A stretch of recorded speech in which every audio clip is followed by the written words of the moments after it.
me revient de lancer ces joutes oratoires. J'en profiterai donc pour dire mon respect à l'égard de notre honorable jury et ma satisfaction d'être encore en lice aux côtés de mes valeureux camarades. La question, les gardiens doivent-ils être gardés? Alors j'ai la conviction que le premier travail d'un orateur est de faire comprendre d'où l'on parle et de quoi l'on parle. Je demande d'ores et déjà pardon aux esprits les plus vifs de cette salle, je ne doute pas qu'ils se trouvent devant moi, et m'a faire donc un travail de définition. Il faut savoir ce qu'est un gardien et ce que l'on entend par garder. Alors je n'en doute pas, si j'avais demandé à chacun d'entre vous ici ce qu'était un gardien, tous m'auriez répondu avec science que le gardien est celui qui garde, celui qui surveille et celui qui défend. Exception faite des L1 qui m'aurait sûrement parlé de football, mais ça, c'est fini. Il est donc cet homme à qui on donne la mission de veiller sur ce qui par nature ne doit pas être laissé à l'abandon. Le gardien peut avoir une infinité de robes. Il peut défendre l'ordre, il peut défendre la paix, la justice, bref, autant de causes qui lui donnent sa profondeur. Mais à dire vrai, la définition que vous m'auriez apportée manque de rigueur, car elle omet de préciser que le gardien jouit d'une autorité. L'autorité d'interdire tout ce qui est selon lui contraire à la préservation de sa chose, et d'autoriser, pareillement selon lui, ce qui lui est conforme, convenable. Alors, vous l'aurez compris, le gardien a le pouvoir de donner sa propre mesure à sa chose. Vous voyez ainsi que les gardiens sont ceux qui détiennent du pouvoir et que nos gouvernants en sont l'exemple le plus probant. Prenez nos gouvernants en cette période électorale, d'autant plus, qui s'opposent dans leurs convictions et leurs idées. Et s'il en est ainsi, c'est parce que les politiques, lorsqu'ils accèdent au pouvoir, donc ils deviennent des gouvernants, des gardiens, ont l'autorité d'imposer leur propre modèle au peuple qu'ils gouvernent, qu'ils gardent. Et cela vaut partout. Le Conseil constitutionnel, qui est le défenseur de la Constitution, décide de ce qui lui est conforme. Les gardiens de la paix, que sont les policiers, jugent de ce qui la transgresse. Bref, tous les gardiens ont ce pouvoir de déterminer les contours de leurs choses. Alors pourquoi vous dis-je cela? Car à grand pouvoir, grande responsabilité, comme le savent ceux de ma génération, et de l'autorité qu'il détient, le gardien ne peut faire un usage aléatoire. Mais j'y reviendrai.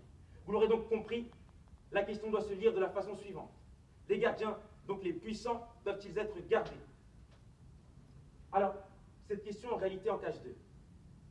La première est celle de savoir, et c'est celle qui nous vient instinctivement, si les gardiens, parce qu'ils ont du pouvoir, doivent être limités, encadrés, parce qu'ils peuvent être capables d'abus et d'excès. Mais la deuxième, celle qui vient après, plus sournoisement, est celle de savoir si les gardiens doivent être gardés au sens premier du terme. Est-ce qu'ils doivent être conservés? Ont-ils encore une utilité, une nécessité à l'heure d'aujourd'hui? À l'heure de ce jour, plutôt. Alors, en finalité, cette question nous interroge sur le statut du gardien, en nous demandant premièrement si le gardien doit être préservé, et deuxièmement, si le gardien doit être limité. Alors, ces deux questions se solvent par le oui. Je défends le oui, tout va bien, je n'aurai pas à mentir, ce sera à ma contradictorité de le faire.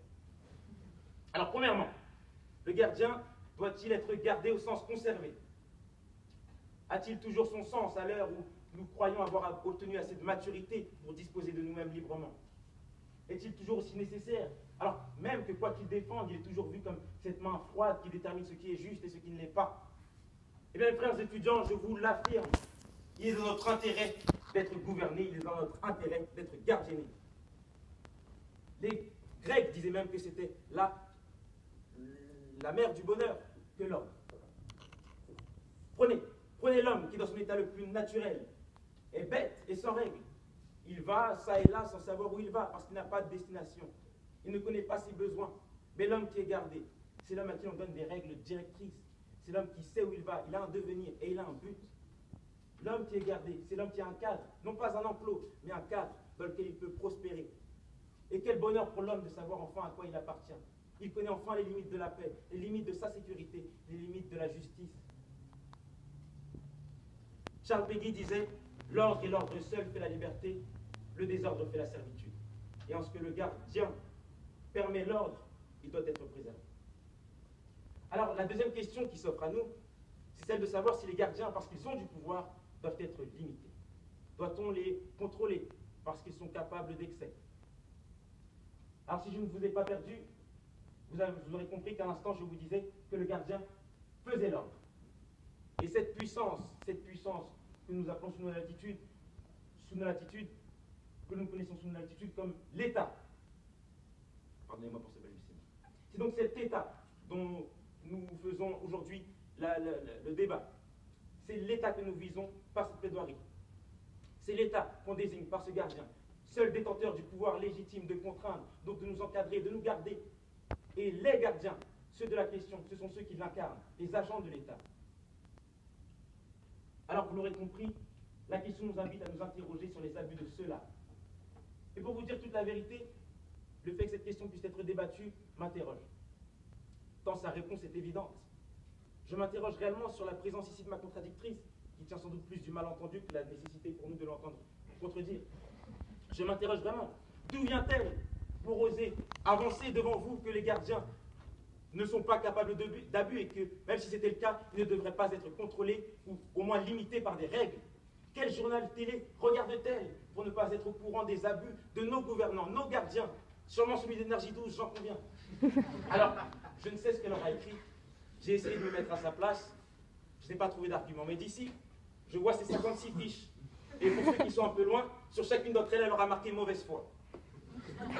Frères étudiants, ne vous privez pas de vous boucher les oreilles au moment de son passage, elle risquerait de vous gêner. Car oui, le gardien est capable d'abus et d'excès, parce qu'il est puissant, et le pouvoir corrompt. Celui qui détient du pouvoir a un sentiment d'impunité, et souvent, il fait passer des intérêts autres que ceux de la chose qu'il garde. Chaque jour, les médias nous abreuvent de ce genre d'informations. J'apprenais la semaine dernière avec stupeur qu'en Corée du Nord, on pouvait interdire certaines coupes de cheveux. La coupe au bol pour tous, mais c'est horrible. Autre part, en Arabie Saoudite, l'homme est le tuteur éternel de sa femme. La femme est toujours sous la subordination d'un homme, que ce soit son père, son mari ou même son fils. Ailleurs, des gouvernants utilisent le motif de la garde de l'unité de leur pays pour éliminer ceux qui s'opposent à leur pouvoir. Alors bien évidemment, les gardiens doivent être limités. On ne peut pas leur donner toute liberté pour administrer la chose qu'ils gardent, car ils la corrompraient. Le gardien doit être gardé. Encadré, c'est évident. Si bien que la question qui tente à se poser n'est pas tant celle de savoir si le gardien doit être gardé, mais qui doit garder le gardien? Qui doit avoir ce rôle de garde-fou? Eh bien, les frères étudiants, vous l'aurez sans doute deviné. C'est vous, c'est votre volonté souveraine qui s'incarne dans la loi. La loi, celle qui vient d'en bas et dit l'intérêt commun. La loi qui ne souffre pas des défauts de l'homme, qui n'est pas égoïste, avaricieuse, bête. La loi qui s'impose aux gardés comme aux gardiens, garantissant ainsi l'état de droit. Je vous disais tout à l'heure que le gardien, parce qu'il a une autorité, a aussi une responsabilité. Et sa responsabilité, c'est celle d'agir conformément à la loi. Et elle est primordiale, ne serait-ce que pour lui rappeler la cause qu'il défend, ne serait-ce que pour lui rappeler que la garde de la chose publique n'exige pas de lui qu'il détourne l'argent public, ne serait-ce que pour lui rappeler que la garde de la sécurité dans nos banlieues n'exige pas de lui qu'il viole par accident, ne serait-ce pour lui rappeler que le gardien est avant toute chose un homme parmi les hommes et qu'au même titre il doit être gardé. Nous avons besoin de gardiens bienveillants et non pas de bourreaux. Et entre les deux, il n'y a qu'un pas. C'est la loi qui fait le rempart entre les deux. Sinon, le gardien glisserait. Et si je peux terminer en concluant par citer un journaliste syrien que j'ai la lecture assidue et qui a été tué pour ses opinions, je dirais que derrière chaque tyran se cache un homme qui n'a pas su où s'arrêter.